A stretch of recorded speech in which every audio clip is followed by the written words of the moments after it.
Books तो बहुत है बंगाली ब्लैक मैजिक पे, पैरानॉर्मल एक्टिविटीज़ पे। कोई रियल लाइफ ऐसा वाक़या है बंगाल का जो चौंका देने वाला हो? कई सौ साल पहले की बात है कि वहाँ का एक महाराजा जो है बड़ा एक दबंग बड़ा ताकतवर बादशाह था, महाराजा था।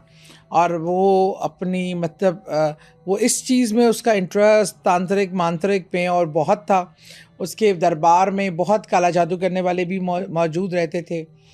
अच्छा, उसने ना 3 शादियाँ की हुई थी, 3 उसकी रानियाँ थीं। लेकिन मज़े की बात ये थी कि वो अपनी रानियों का ख़्याल बहुत रखता था। मतलब बेशुमार उसकी हवेली हर वक़्त मुलाज़मों से भरी हुई।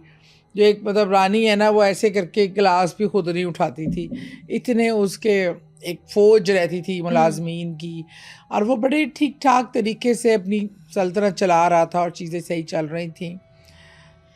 तो क्या होता है कि अचानक वो अपने इसी किसी दौरे पे निकलता है और वो बंगाल में जाता है, विज़िट करता है बंगाल को।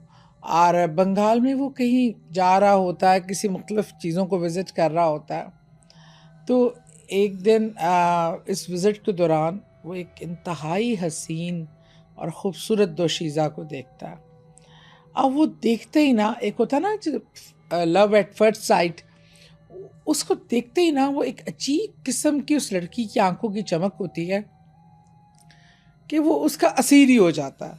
मतलब हुँ। हालांकि वो 3 उसकी ऑलरेडी बीवियां होती हैं, बिल्कुल और वो ऐसे। एक आम जो उसको रास्ते में एक लड़की नज़र आई है, उसकी कोई अहमियत वक़्त सच नहीं, वो कोई शाही ख़ानदान से उसका ताल्लुक़ नहीं होता।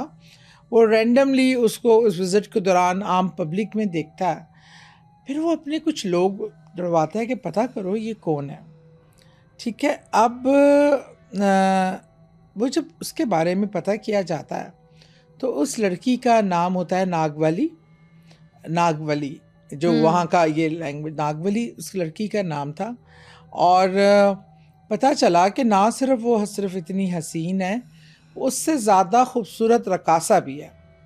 और ओके। वो बहुत ज़बरदस्त डांसर है, और वो उसको ये हुनर पे बड़ा अबूर हासिल है। बल्कि जब वो रक़्स किया करती थी, तो देखने वाले इतने महव हो जाते थे उसके रक़्स पे कि वो उनको मतलब वो कहते हैं जैसे लगता था कि मिस्मराइज़ हो गए, और उस जादू हुँ। के जैसे कुछ जादू हो रहा है अलग ही ट्रांस उनके में चले इर्द-गिर्द। गए वो हैं। अलग ट्रांस में चले जाते थे और उसके असीर हो जाते थे, हिल नहीं पाते थे अपनी जगह से। उसके घुंघरुओं में कोई ऐसा जादू था। बंगाली क्लासिकल डांस की हाँ, वैसे ही बहुत ज़्यादा तारीफ़ की बहुत जाती है। वो तारीफ़ भी की जाती है। और बंगाली हुस्न भी जो है ना, वो कहते हैं बंगाली हुस्न में बंगाली जादू की तरह एक अजीब मकनातीसियत होती है। हुँ। वो वैसे तो वैसे तुम्हारी आँखें भी बंगाली हुस्न वाली लगती हैं। बहुत कभी-कभी शुक्रिया अजीब आपका। मकनातीसियत है कि आप देखो तो देखते ही ये चले तो जाते आपका हो। हुस्न नज़र है। तो वो उसकी भी आँखों के बारे में, उसके घुंघरुओं की आवाज़ के बारे में, उसके रक़्स के बारे में, इस तरह की चीज़ें बड़ी मशहूर थी। और वो जो महाराजा है, वो जितना उसके बारे में जानता जा रहा था, जितना उसको उसके बारे में उसके एक्सप्लोर लोग कर रहा पीछे था। लगाए हुए थे, उसका इश्तियाक बढ़ता जा रहा था, इसका इश्तियाक कि यार मुझे ये लड़की चाहिए। अब उसको समझ नहीं आ रही थी कि वो क्या करे, किस तरह करे, क्योंकि उसने पहले कहा कि मैं उसको शादी का वो दूँ, मैं इससे शादी कर लूँ। मतलब हुँ। एकदम वो उस स्टेज पे चला गया। फिर उसके किसी वज़ीरों-शज़ीरों ने कहा कि एकदम आप एक आम लड़की के लिए शादी का ना करें, इसको किसी अपनी रियासत में कोई काम ये वो। जब उसको रक़्स का पता चला ना, तो उन्होंने कहा ये बड़ा अच्छा एक हमारे पास मौका है, हम इसे कहते हैं हम अपने दरबार की रक़ासा बना देते हैं इसको। दरबारों ओह! में तो आपको पता है उनके दरबार महाराजाओं के दरबारों में बेशुमार रक़ासाएँ और गाने वाले और ये सब हुआ करते थे। उन्होंने कहा कि जनाब चलें ऐसे अप्रोच करते हैं कि अच्छा इस तरह करके अप्रोच करके अब एक महाराजा आपको ये ऑफ़र कर रहा है कि आप हमारे साथ चलें, और रक़ासा के तौर पे शाही रक़ासा आप बनेंगे वो। उस अ, डांसर के लिए तो एक गोल्डन हाँ, अपॉर्च्युनिटी होगी। लेकिन वो अंदर से इतनी विलिंग नहीं थी। उसका एक रीज़न ये था कि वो अपने ही फ़ील्ड के एक डांसर से जो उसके साथ रक़्स सीखता था, फिर उसके बाद वो ख़ुद भी बहुत ज़बरदस्त डांसर बन गया। इसके साथ-साथ इनका साथ बहुत पुराना था और इनमें मोहब्बत थी। उसे ये गम था कि मैं तो चलो, उसको ये खुशी तो थी कि मैं शाही रकासा बनने जा रही हूँ, लेकिन उसको ये गम था कि ये भी मैं इससे अलग हो जाऊंगी, मैं इससे जुदा हो जाऊंगी। आपको पता है पहले तो वैसे भी कोई ये नहीं कि ट्रेन में बैठे और चले गए मिल लिया, जहाज़ में बैठे और मिल लिया। काफ़िलों का सफ़र, घोड़ों, ऊँटों और हाथियों का सफ़र होता था और टाइम भी बहुत लगता था आने जाने में एक दूसरे शहर में। तो उसने अपने बात की अपने महबूब से कि क्या करूं मैं। उसने कहा कि तुम तो चलो जाओ, और क्योंकि ज़रा पता उसके घर वाले भी गोल्डन अपॉर्चुनिटी समझ के इसको अवेल करना चाहते थे उस, और फिर महाराजा की हुक्म अदूली करना भी एक छोटी घराने की लड़की के लिए बहुत ही मुश्किल था। उसने कहा तुम तो निकलो, मैं तुम्हारे पीछे ही आता हूँ, मैं भी वहाँ नौकरी की तलाश कर लूँगा और ख़ुद को वहाँ काम की गर्ज से कह के चला जाता हूँ। सही हो गया। अच्छा, करते करते क्या हुआ कि वो राजा ले आया वापस उसको। अब जब उसके रक़्स होते तो उसके रक़्स से पूरे दरबार के लोग एक अजीब कैफियत में चले जाते, और इवन वो जो उसकी 3 बीवियां थीं, मलकाएं थीं, वो उसके रक़्स की इतनी शदाई हो गई, उसके हुस्न की इतनी दीवानी हो गई। वो कहती हैं ऐसी हसीन औरत, ऐसा हसीन रक़्स, उसको जो देखता था वो देखता रह जाता था। क्या नाम बताया था आपने? नागवली? नागवली। इच्छाधारी नागिन तो नहीं थी? नहीं थी, तो वो लड़की ही काम, लेकिन एक मैजिकल इफेक्ट था। पता नहीं उसमें वो जादू का कोई असर था या उसकी अपनी शख्सियत में इतनी ताकत थी, इस तरह की थी। अच्छा, जैसे जैसे वो डांस और वो चीज़ें बढ़ती गई, वो देखता रहा, राजा के दिल में उसकी मोहब्बत बढ़ती चली जा रही थी विद एवरी पासिंग डे। उसका जुनून, उसकी मोहब्बत, उसने अप्रोच करने की उसको कोशिश की, उसने इसको अपना पैगाम दिया कि मैं तुमसे मोहब्बत करता प्रपोज हूँ कर दिया राजा ने और नागवली हाँ, को। और मैं तुमसे शादी करना चाहता हूँ।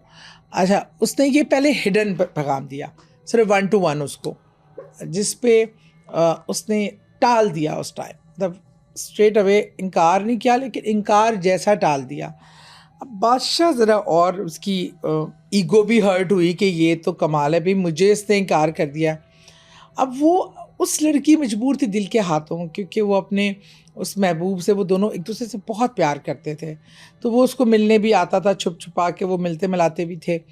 तो फिर एक दिन क्या हुआ, बादशाह ने कहा मैं इसको भरे दरबार में अगर पूछूंगा ना, फिर नहीं इसमें जुर्रत होगी कि ये मुझे भरे दरबार में इतनी कैसे हिम्मत कर सकती है, एक आम लड़की रकासा जिसको मैं इतनी इज्जत दे रहा हूँ, और वो ये जुर्रत कर ले। तो वो कहते हैं कि जी उसने ना भरा दरबार और ऊपर मलकाएं बैठी हुई, उनकी अपनी बीवियों, तीनों बीवियों की मौजूदगी में उसने उसकी तीनों बीवियां जानती थी कि जो राजा है वो इसको डांसर को प्रपोज करने वाला है। बिल्कुल, और वो इतनी उसकी हुस्न की खुद भी तस्खीर हो चुकी थी कि वो इस चीज़ पे, मतलब उनको कोई इतराज़ भी नहीं हुआ। वहाँ ट्रेंड भी था, और जैसे वो 3 रहनी थी, इस तरह की बहुत सी मलकाएं रखने का ट्रेंड था ये राजाओं में, और ये कोई मायूब बात नहीं समझी जाती थी, उनके माशरे में एक्सेप्टेबल था ये सब। तो इसके बाद जनाब उसने कहा, सोच लिया प्लान कि अब मैं इसको भरे दरबार में प्रपोज करूँगा, यहाँ पे ये कैसे इनकार करेगी। तो उसने प्लान किया, भरा दरबार था, महफिल लगी थी। जब वो रक़्स करके फारिग हुई और सारे उसकी हुस्न और उसके जादुई अंदाज से अभी उसके दाद दे रहे थे, और उसके तासुर के अंदर ही थे, उसके अंदर मैजिक में ही थे। तो उसने बादशाह ने कहा कि मैं तुमसे शादी करना चाहता हूँ, और मैं चाहता हूँ तुम मेरा रिश्ता कबूल करो, मेरी बीवी बन जाओ। अच्छा, अब सब हैरान भी एकदम से हो गए कि रकासा को बड़े दरबार में राजा ने, एक बहुत बड़ी बात थी, और बिल्कुल उनके हिस्ट्री जो थी ना, उनका जो दस्तूर था, उनकी रवायात के अगेंस्ट थी। इससे पहले कभी किसी महाराजा ने किसी नाचने वाली को भरे दरबार में इस तरह प्रपोज करना, क्योंकि उनका भी बड़ा रिस्पेक्ट, बड़ी ख़ानदानी औरतें चुनी जाती थीं शादी के लिए, और बहुत बड़े घरों की चुनी जाती थीं, और फिर वो घर वालों से घर वाले बात करते थे, इस तरह का होता था। ये भी एक अनोखी चीज़ थी जो महाराजा ने उसके इश्क में कर दी, और ये भी परवाना की कि वो महाराजा है और वो पूरे दरबार में एक ऐसी हरकत कर रहा है